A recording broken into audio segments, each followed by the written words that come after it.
What's going on, guys? Welcome to Everything Always. My name's Michael Remen, aka Allfires. Now, while some Marvel projects like Blade are on hold while the writer's strike is still underway, there are others set to start filming over the rest of this year and the beginning of next that are still underway. And according to The Hollywood Reporter, they revealed that the Fantastic Four is actually set to start filming this upcoming January 2024. Well, today we get a major update, something that we might not normally report on here at the channel, but because of who it is, it actually reveals a ton about the plot and has possibly confirmed that this is going to be a 60s period piece as previously rumored. We're breaking down the latest reveal for the Fantastic Four, who joined the set development and what it means for the film. But first, if you could grab the subscribe button. We do daily Marvel content at the channel, and that's all we do. Everything from official Easter egg breakdowns, trailers, and reviews to the occasional industry insider report and everything in between. So if that sort of thing's for you, hit the subscribe button, leave a comment down below. That will automatically enter you to win our ongoing PS5 giveaway. We just announced a brand new winner days ago. Again, all you got to do, be a sub, leave a comment on this video if you want, stick around to the end of the video. We'll get into all the giveaway stuff again there. Okay, so one of the very few confirmed pieces of information we knew about the Fantastic Four, and this was coming directly from Kevin Feige,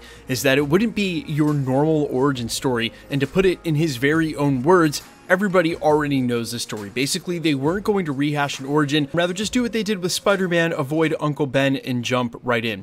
Now today though, it appears is at least one part of their origin story is going to stay intact, and as Doctor Strange would put it, didn't you chart in the 60s? Rather, that's when they debuted, and it looks as though this film might end up being a period piece. Today via IMDb, which isn't always 100% accurate, but a source I've always loved reporting on in the past at the channel, because agents and representation take to updating that site and before they should, which leads to major reveals like today. It's being reported that production designer Dante Ferretti has joined the crew for Marvel's Fantastic Four. Now, outside of being a 3-time Oscar winner for set design, if his name isn't immediately recognizable to you, his work will be. Gangs of New York, Shutter Island, Sweeney Todd. In the past, when he's worked with directors like Martin Scorsese and Tim Burton, he's best known for his work in doing period pieces, in taking sets from the past and really being able to build out that aesthetic and vision inside the film. That's what he's known for, and now that he's joining Marvel's Fantastic Four,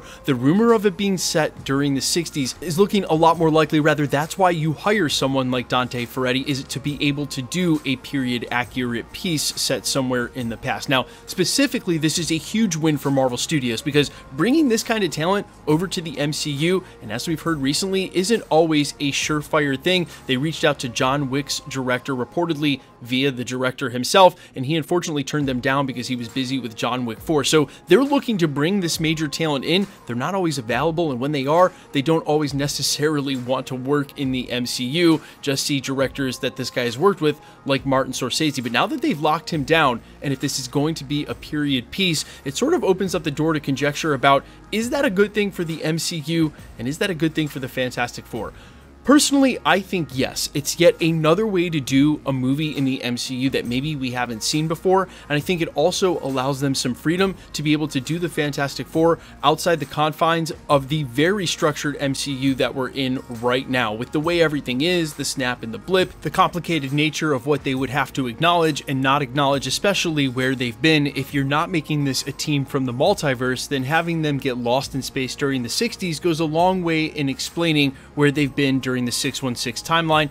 I personally will still have a hard time believing that, considering they've shown us a bunch of backstory with S.H.I.E.L.D., Nick Fury, Captain America, the First Avenger, what's happened with Tony's father. I just think there would have been a chance to mention the Fantastic Four. But again, if they were off the radar before they got lost in space, just 4 astronauts that end up assuming their powers in space, that could explain why they're from the 60s, have a 60s aesthetic, and then end up returning to Earth in the current timeline. That's just a theory, but one thing that's not a theory, and another huge positive for this film, is that you wouldn't hire someone like Dante Ferretti and then use the volume stage to make an entirely CGI set the way we saw during Ant-Man and the Wasp: QUANTUMANIA. And regardless of how you felt about that film, I think there were a lot of us who could agree that some of those scenes definitely ended up feeling like they were washed amongst a sea of brown and purple. And my gripe with Marvel in the past has been they've overused the volume stage with some of these projects. It's just so apparent where the line ends for where they're standing in the room and the background begins. But I really think overall this just speaks to the sort of quality that Marvel Studios is trying to put forth for the first family. If they're going out of their way to hire a well-known set designer, spend that kind of money and put that kind of attention into detail,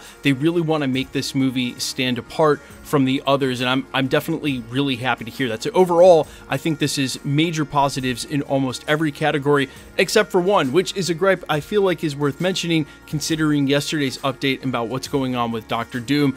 Usually you would have what's going on with Victor Von Doom's storyline play out at the same time as Reed Richards, especially if they're going to bother showing Reed Richards during the 60s. Now, obviously, if it's spent out in space, if the rumors about Galactus are true, there's a possibility there's no room in the film for Victor Von Doom in the first place. And obviously, Marvel Studios in the past, even for major big-name villains and some heroes, have borrowed from other characters or changed the stories wherever it sort of suits them. So I think the only sort of loss here, the only L we'll take if they're going to set this during the 60s, is it's going to mean there's a different origin for Dr. Doom and whenever we get him in the MCU. But if you missed our update on that in full yesterday, it'll be linked at the end of this. It certainly looks like they're focusing on Galactus and other villains in the meantime, leading into Secret Wars that will actually feature Kang instead of the classic Secret Wars villain in Dr. Doom. But you guys let me know all your thoughts down below, how you feel about this being a period piece. And of course, guys, we are inching closer day by day to the official announcement coming from Marvel. I know they're going to try to hold on to it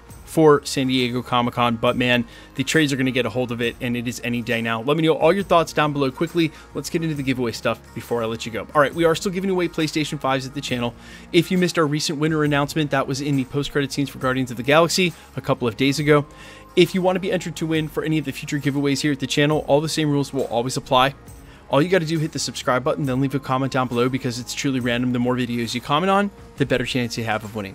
All winners will be announced at the end of videos, the exact same way we're doing here, live with my voice and the comment shown on screen. So please be safe. We're not giving away things daily. If you should get a comment, we'll talk about that in a second. The best way to keep up with the content of the channel has always been to hit the notification bell with all notifications turned on. And as always, if you like today's video, I'd appreciate it if you'd hit the like button. Now, when it comes to comments and spam on the channel, I thought that we had actually cleared this up. I thought YouTube had addressed it. But guys, over the last year or so, there have been a ton of spam bots taking my picture, other YouTube creators' pictures, claiming to be them in the comments. They tell you to message them on Telegram or WhatsApp, then claim you've won a PlayStation. They pretend to be me, but then ask you to pay for shipping. So very clearly, no YouTuber, myself included, will pay for shipping. I will never contact you in the comments to tell you that you've won a prize. I do respond to people in the comments, but not to ever tell them that they've won.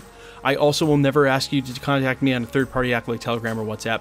No YouTuber will. So guys, please be safe. Please be vigilant, and if you should get those comments, no need to come and tell me. I know they're there. I spend about an hour in the morning and then time at night deleting them as fast as sometimes they go up. Just report them to the YouTube platform. There's 3 dots to the right of the comment. Just report or flag that comment. YouTube will not only delete that comment, but they'll actually delete the account. So you're doing a service for my community and really the entire platform wherever they've tried to spam or scam people anywhere else. Guys, thanks so much for checking out the channel. Stick around. We'll be posting again real soon.